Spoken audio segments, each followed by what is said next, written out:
Sprint car racing is one of the most exciting sports on the planet. So why is it not on TV? If you've ever been to or seen a sprint car race, the chances are high that it was one of the most exciting forms of motorsport you've ever witnessed. 24 cars with 900 horsepower sliding around a dirt track, slinging clay with constant passing and wild wrecks. I'm clearly biased, but I'm sure you'd agree that the on-track sprint car racing product is far more entertaining than other major motorsport categories like NASCAR, Formula One, or even Supercars. On the flip side though, those other major motorsport categories have world-class productions that ensure their sport is seen by millions across the globe, whereas sprint car racing doesn't. For the most part, sprint car racing has been left behind, and only now with the growth of streaming in recent years has sprint car racing been accessible by people not at the track. Putting sprint car racing on TV should be, in my opinion, the top priority for the industry to not only grow the audience, but ensure the sport has a future. For such an important topic, I wanted to discuss it with someone who knows far more than I do. That's why I got in contact with a bloke named Dean Neal. Dean is an expert in the area and is pushing like crazy for sprint car racing to have that first-class TV production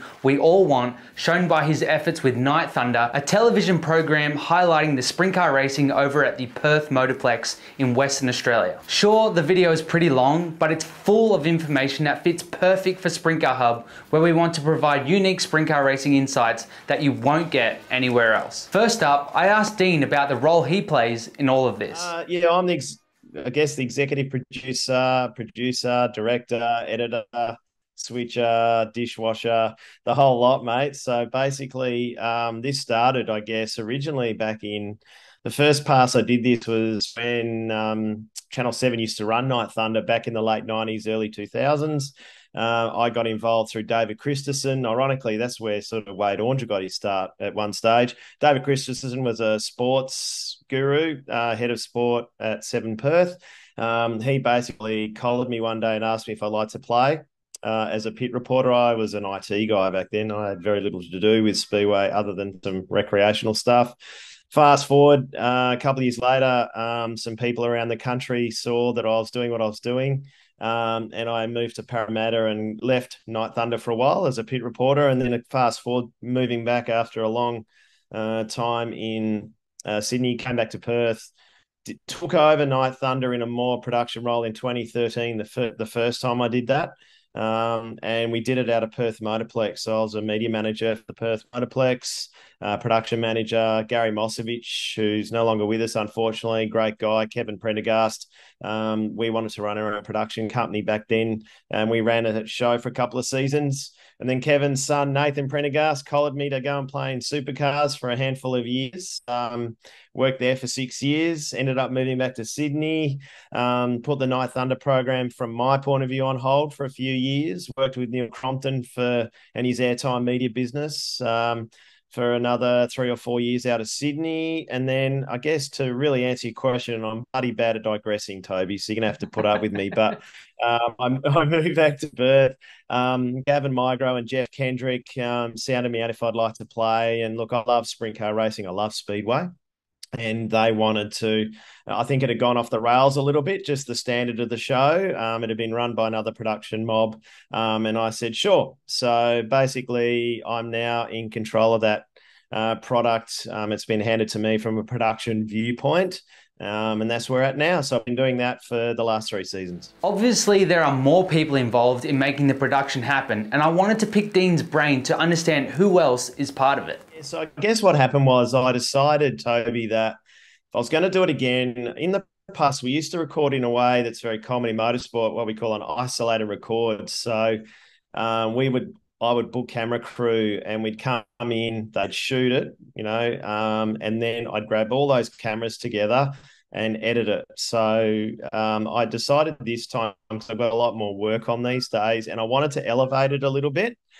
This was even 3 years ago. I said, look, I'd like to get an OB company involved with proper broadcast technology. And and say originally, so I'm going back to come back to answer your question. I wanted to elevate it to have that level of broadcast quality with bigger cameras, bigger lenses, which you're now starting to understand in your world, but and to have a production crew that's actually television aware, right? To people actually understand the sport, television production.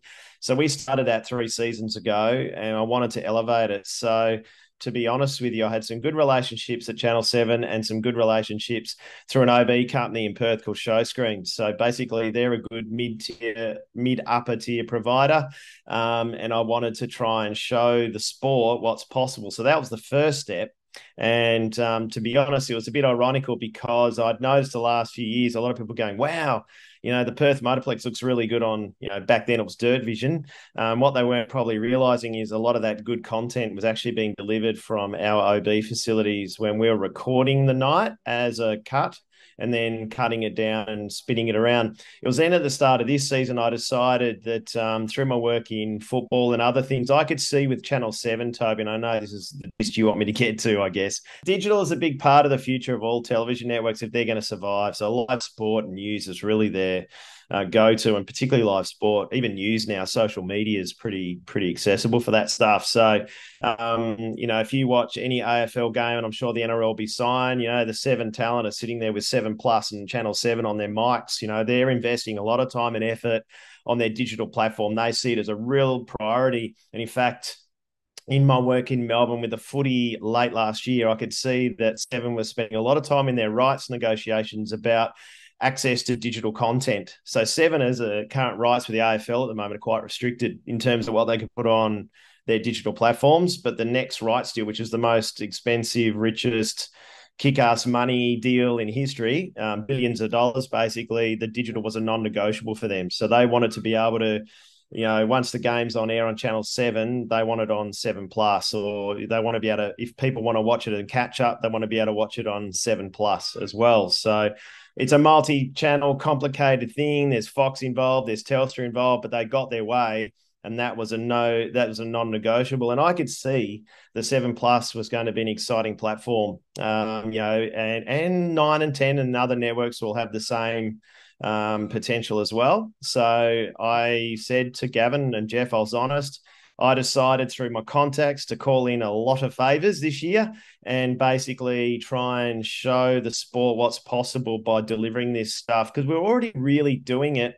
for a post-produced show. And I think terrestrial TV, my personal opinion only, it's got a very limited shelf life moving forward. And I thought, well, let's create a buzz by showing what we do with the good facilities by delivering it either live on the day or on a rapid, quick turnaround replay. And that's where basically, to answer that, long-windedly, Toby, that's how it happened. I decided that we'd like to show what's possible in a as live or live delivery context, good production people, good facilities, good plan, good track, good venue operations to be able to deliver that level of product. And that's what we did. And to be honest, it's been awesome, the level of feedback we've had on it. It's been quite huge, actually. It's been great. As Dean mentioned, although he has the broadcasting experience and the passion for sprint car racing, he had to call in some favors to pull it all together, which made me wonder what the cost was to make his production happen and what the actual cost would have been had he not had those connections. To be honest, I'm doing it at a loss. So I'm not saying that to garner any sympathy or anything like that. It's just the reality, right? My figure from the sprint car entrance group. So I've got to give credit to Jeff Kendrick, Marcel Brazer, and the guys at Maddington Toyota. They're quite innovative. I mean, I know Jeff has his knockers, but man, when he was at World Series, they're at the closest point ever of actually, in my opinion, breaking through to really go somewhere with that. He had some good sponsorship, good commercial relationships. See, I told you, Toby, I digress too much. But my point is that, it's good. But I think it needs to be said. Is Jeff perfect? No. But, man, he did a good job. So basically, I get $10,000 in a fee from the sprint car entrance group, which isn't a huge amount of money. And then probably, 6 or 7 grand per round from sponsorships. Be it Magnum, Toyota, I've got to say, and I'm very grateful to Scott Chapman at Merger Contracting, Asphalt Recyclers Australia. But these are people inside the industry, you know what I mean, that have seen what we're trying to do. And also for Channel 7, the reason they were keen is, it's not a huge amount of money, but we put a little bit of advertising revenue into the shows through these relationships. And that also gives us some extended coverage and reach as well. So in realistic terms, I'm doing it for probably, I'm generating, an exact figure to be somewhere between 15 and 20 grand, maybe closer to 15 in actual money I get in per round. In terms of what it actually costs, it would be, and it's on lean pickings and on favor calling, it would be 20 grand per show each and every time. So there is a deficit there. There's no doubt about it. But this year I was happy to do it to show people what is, as I said to you before, mate, what is possible for the sport, what is possible for the industry. I mean, to understand, the openers that we cut, the packages we overlay, they're all cut by me. So like you, when you do your videos, mate. So basically everything I do, because I do a lot of editing, I've done it a long time. So the cheapest way for me to do is do it myself. So basically the rundowns and the structures and the content plans and everything else are done by me. The edits, the inserts. I do have great support from Channel 7 Perth. So there's a couple of guys there, particularly one, Andrew Henryan, the man we call Muppet. He's a legend. He's a producer in Perth. He's been a great help. Some of the archival stuff, which has really lit up a lot of people. They've loved seeing the old stuff from Claremont and the early days of the Motorplex. He's been terrific. And 7 Perth and giving us access. They've given us a lot of support that way.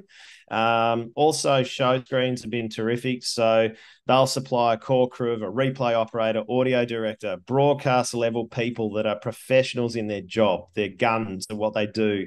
So we don't have a lot of people, but the people we have, Toby, are at the top of their game. So we do it efficiently, well, and it even goes further to the commentators. I mean, frankly, Chad Nailon, Matt Nolte, Ben Bishop, they're doing it nowhere near their market rate card. They can see what we're trying to do. Chad can see it. Matt in particular. Even the guys, Daniel Leach is a Triple M announcer in Perth. He's a great guy. Jason Crow, good operator. Carl Langdon, good operator. And they're all doing it for, they're absorbing into their roles or they're doing it at a rate.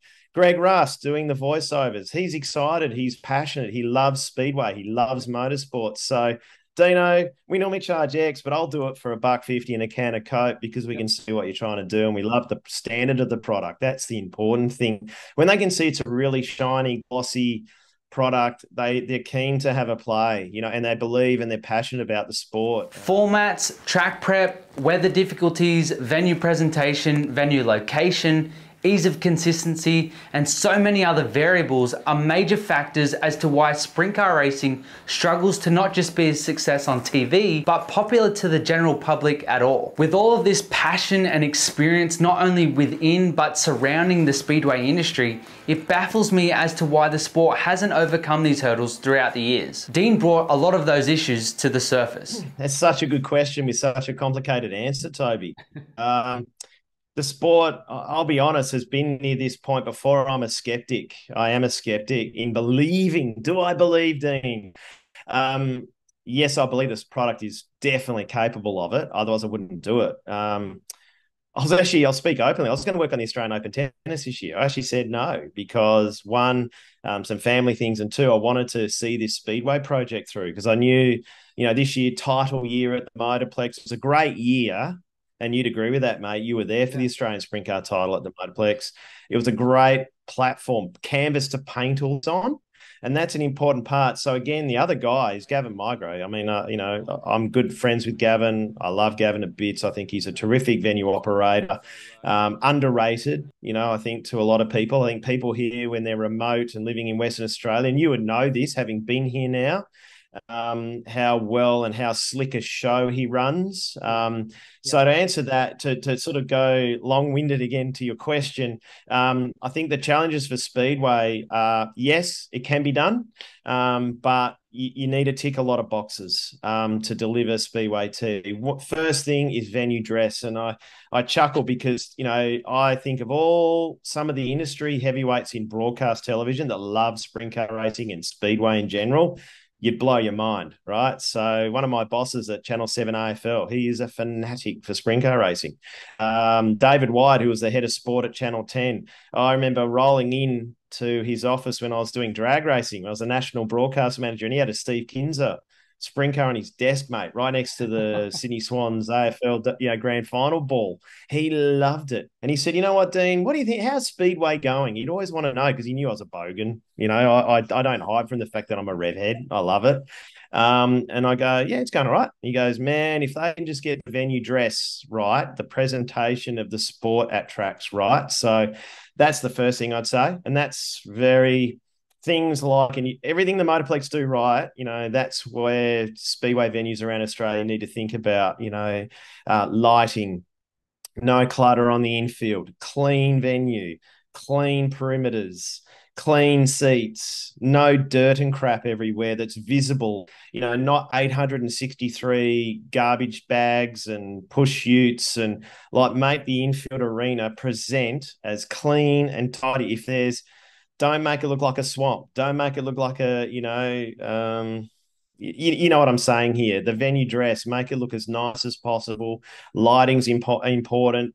Also, you know, for example, if someone said to me, Dean, we're going to want you to do TV, the first thing I do is say, well, I need to do a survey of your track. So we actually need to have a look at the venue and see where your cameras are placed and go, well, this is where it always was. But I would come in with an open mind. It's what I do with any sport I do.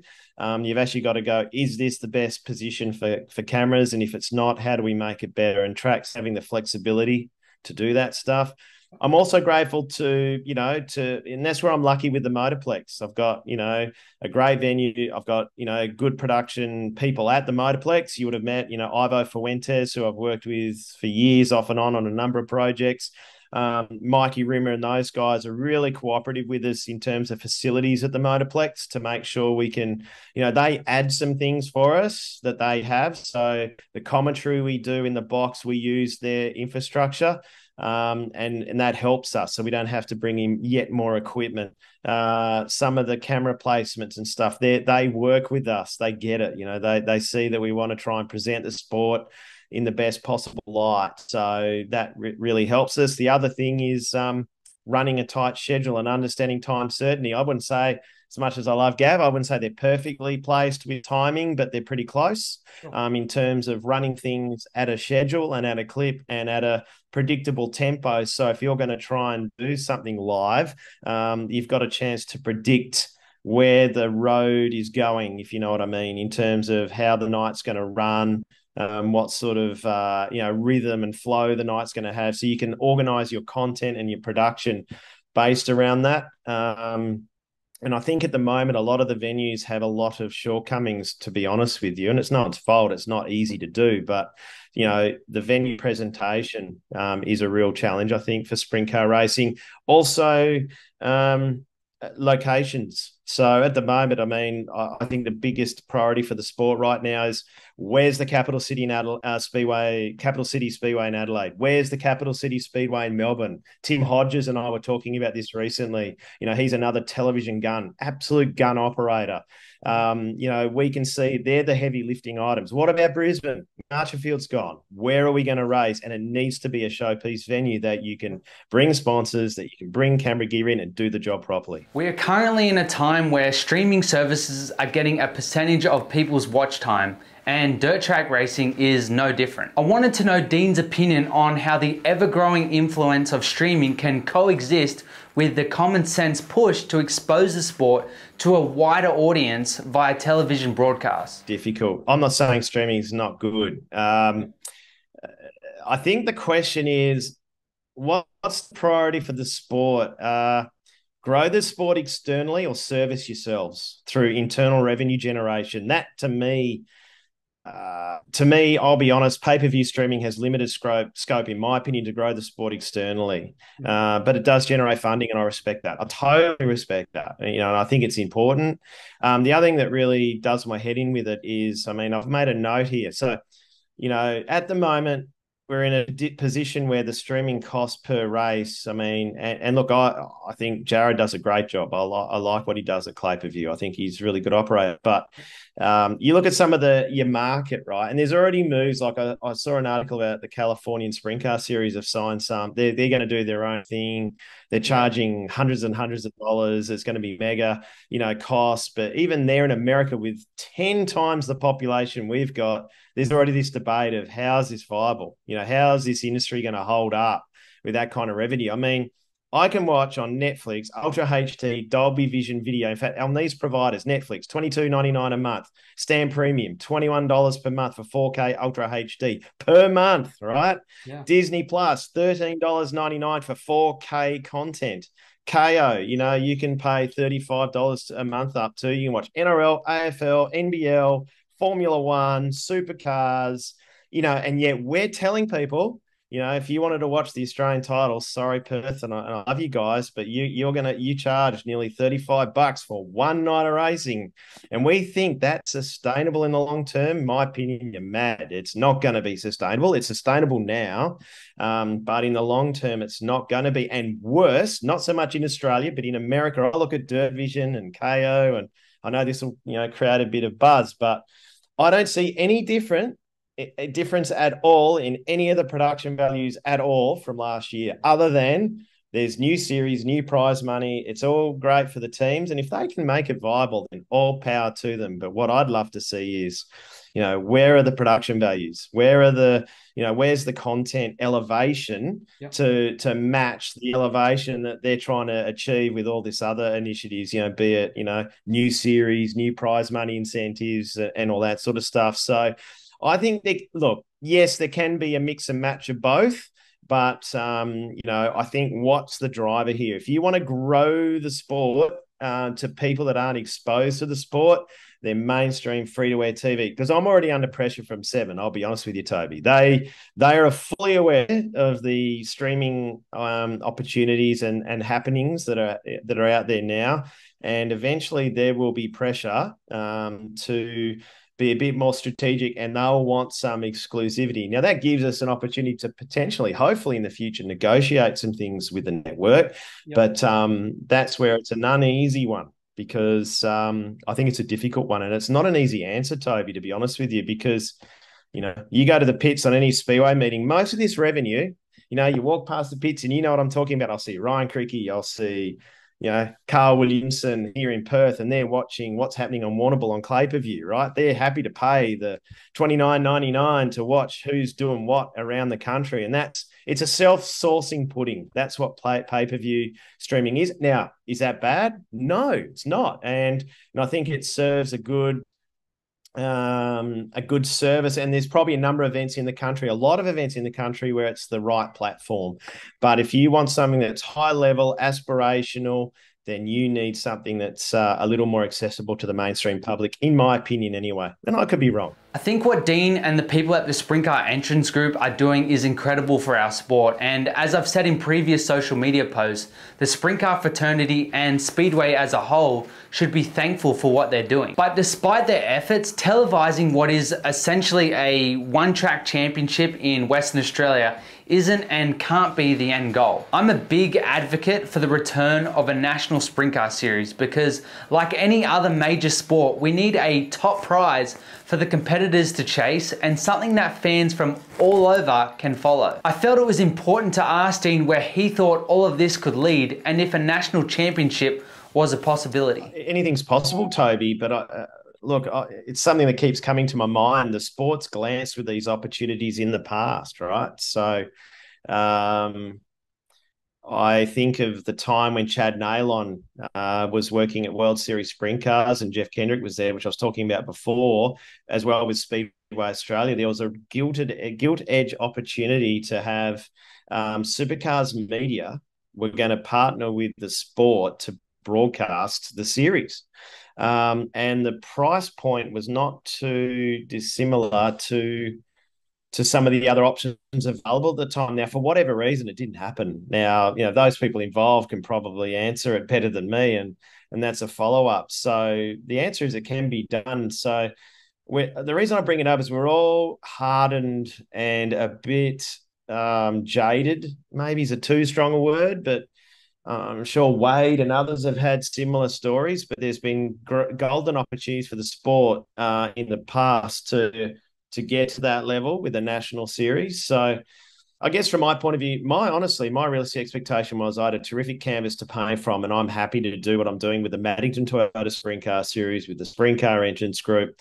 I mean, the first step for me is to get all rounds of the championship on television. So it's been funny. I've been smashed on social media the last few rounds because we haven't had rapid replays or live coverages, because, to be fair to the series and to the track, they don't have a bottomless budget, and I don't have a bottomless budget personally either to keep subsidizing it. So there's a handful of rounds we're missing out on. So that's the first step.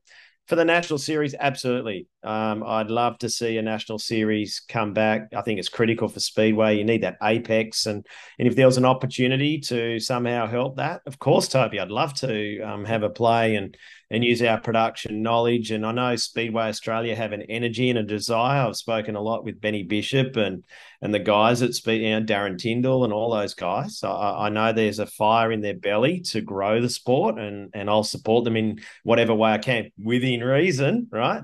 So I think the first thing is they can take a leaf out of a number of things. So I do a lot of work with Nathan Prendergast, who he was the EP of Supercars. I've worked with him since forever. And I'll probably have a play with him a little bit at World Supercross. He's working on that this year, as well as the Top Fuel Series. And I think he's set a good template for the sport to look at, which is start with if you're talking about televising the national series, start with a handful of cherry-picked rounds that are going to showcase the series really well. So you look at venues like the Perth Motorplex, Eastern Creek, maybe Murray Bridge. A couple of venues that are, that are going to be reasonably easy to present and dress up well. If you could do that, that'll be a good basis. But when I look at Speed Week, yes, it's a great series for the competitors. It's a great series for the hardcore fan because it's a holiday season. But from a television production viewpoint, it's a bruiser, right? Because you've actually got to move crew. You go to middle of nowhere, you've got to bring in all that crew to do a good job. And that's where, I'll repeat it again, I don't underestimate the value of having the Perth Motorplex in my backyard to be able to deliver a production that well. And is it perfect? Our production? No. There's things I'd love to do to grow it, to make it far better. Graphics is one area I think we can do better. But again, to talk about a national series, it needs to be a real collective look and being very strategic about cherry picking the best rounds to really go hard. And you may even look at, and it's a big thing in sport now, Toby, is remote. So hubbing, downstreaming, switching it or delivering it in a studio in Melbourne, maybe, and bringing those cameras in somewhere. You'd have to look at all those elements to, I think, achieve that possibility. It frustrates me to think that we have this entertaining form of motorsport, which I think is the best racing on the planet, but yet it's kept as almost a secret. We should be proud to put time into a proper plan to showcase sprint car racing. I asked Dean who he thought was responsible for doing that job. Look, let me help give you bad news. I mean, honestly, if you go to any speedway in Australia right now, you look at the age of the crowds, you don't need me to tell you, right? There's a lot of the same faces that have been there forever, and you need that hardcore group. I mean, I don't decry it. I think it's bloody awesome and it's really important, but it's a concern, and that's why TV and mainstream media exposure is really important. I mean, here it is. Speedway, sprint car racing, Channel 7 are airing our content. I had a note from the head of sports saying they love our content, but where it goes from here, and here's a soundbite for you, where it goes from here is up to the industry. I can't, it's not going to be up to me. It's not going to be up to Toby Balboa, and it's going to be up to the collective will of the sport to actually to see where this progresses. And that's why I love what we're doing at the moment, because we get comments in the social media. I mean, the week of the Australian title, Toby, it's now hit over 700,000 Facebook views on the 7 Sport content they shared that week. Just them, right? No one else, just 7 Sport. Wow, good move by Jamie Veal. 100,000 views, right? And then you see the comments and you'd understand this. Wow, this is a cool sport. Wow, I haven't seen sprint car racing for years. That is the bloody point of 7, right? Mainstream media, whether it's 7, 9, Fox, I don't care. But at the end of the day, I think it's going to come from a select group of people that have the financial clout and the business, bullheadedness to carry it forward. It's probably going to take a benevolent dictator. Motorsport has always relied on that. History is littered with those examples. Cigarette sponsorship, those days are gone, right? So I think it's going to take, I don't know, there's been a number of owners in the past that have looked at, some potential opportunities. I think it may be coupled with Speedway Australia, but it's probably going to take a couple of power broker teams that are well facilitated, have good networking connections, can generate the commercial interest and revenue to actually come up with the funding to do it properly.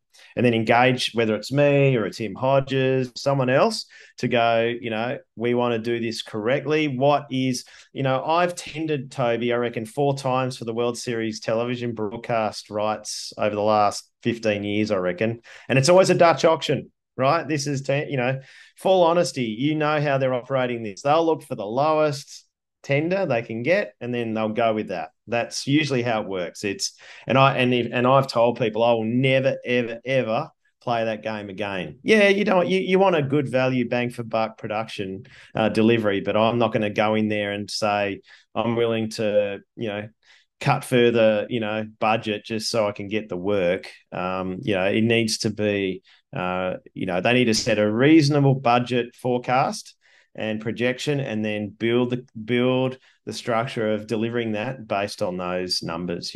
I've traveled around to sprint car races from all over and spoken to drivers, team owners, track promoters, Sprint Cars Australia, Speedway Australia, media, and of course fans too. It's sad that most of them can see the sport's shortcomings, but only some seem willing to do something about it. I feel that people from all of these groups should be invested in this movement to see the sport reach its full potential. As Dean notes, it'll take a collection of the right people to move the needle, but it's easier said than done. Motorsport's unique, Toby. I mean, I'm used to ball sports where it's easy. They bring their kit bag, plonk it into a change room, run out in the park and play. Motorsport's different, right? There's passion, there's investment. You look at these guys and, most of them have more money than who, right, to play. And so there's a passion attached to that, right? There's an innate, parochialism about it. And then you got tracks the same way. I mean, there's a lot of island thinking, and there's no easy fix for that part. I mean, that's always been the challenge. You need to talk to a Tony Cochran or a Bernie Ecclestone or someone like that. Look, there's a number of people I think, I think there needs to be a working party. And I know Speedway Australia have started making strides in that space to potentially do that sort of, trying to find collective goodwill to basically try and drive things forward. But I think you need to look at some of the more successful, long-standing teams in the country. I mean, I look at a guy like Ryan Cricky. I mean, he's been around forever. His brother, they're a family, multi-generational team. Anyone that's been around for the long haul in this sport with the kind of money they need to participate, you and I can think of that. There actually needs to be a working party, of people like that. Even a guy like Crusher Murray, right? A guy that's been in the motorsport industry, in the media industry, understands supercars, understands, behind the veil. Wouldn't hurt to even talk to a guy like Nathan Prendergast, right? So, there's a number of people that could come in and give you the lowdown and the honest engine sort of analysis on where things need to be. from that point of view to carry the product forward. So I still think it's largely going to be driven. If you're talking about sprint cars, I think it's a tall ask, and this is me being fan in the stand for a moment. I think it's going to be hard to convince the Speedway Australia to invest in sprint cars at the detriment of everything else they administer. Right? They're going to. I've seen that before with drag racing when we're on Channel 10 with Pro Series. I mean, I've seen they did a lot of good things with that. I'm talking about, Andra, for example, but they copped a lot of internal heat from, a lot of the other categories, because they were concerned about they're a licensing body, a governing body, what price paradise to put, the top levels up on a pedestal. Sprint Cars Australia is an interesting one. They could possibly be an organisation to look at it. I think there needs to be a fair dinkum sort of collective minds approach. I mean, Luch the Monty Motorsport team is another one I could think of. I mean, guys that have been on the road for a long time that understand the dynamics of the road. But coupled with you'd have to be pretty strategic about it, Toby. I don't think there's an easy answer for that one. But at the end of the day, my gut tells me that it would need to be largely driven by some successful, well-funded teams that are willing to invest. And that's another thing that I'm grateful for in Western Australia, that the WA teams pay a entry on top of their entry fee. There is a fee, $100 or $200, whatever it is per event, it's a levy, it's a fee that goes towards the television. So the teams over here in WA, credit to them, have helped contribute, and maybe that's a way of doing it. That you can find a way to do it. The exciting thing about the 7 opportunity, right, is that, and this is where I'd like to go. They want more lives. If we did that, I can tell you for nothing, they would probably cross promote what we do on other sporting assets that they do. So, for example, Clipsal, not Clipsal anymore, the Adelaide 500, right? They might well say, hey, by the way, if you're enjoying what we're doing here on Channel 7, you can, for the rev heads, there's sprint car racing, this Saturday, check it out on 7 Plus, right? And that's where it's really exciting for the sport, because then you can cross promote and generate. The other thing too, which we haven't really touched on, Channel 7, and having worked in footy and other sport with them, it's all about inventory, really. So at the end of the day, what they want to do, what I mean by that is sales. They have discrete, significant sales teams that generate funding for the network. So what they want to do, and that's where it's an opportunity for Speedway and sprint car racing is, is there a way to generate additional revenue and prize monies into the sport if we get it to a platform and an awareness level that it actually could benefit the sport, where there's more prize money, more incentives, a good series bounty. I mean, the Maddington Titus Sprint Car Series pays bloody well, like for a domestic series. Jeff will tell you it pays way more than a World Series championship does. And that's an indicator of what's possible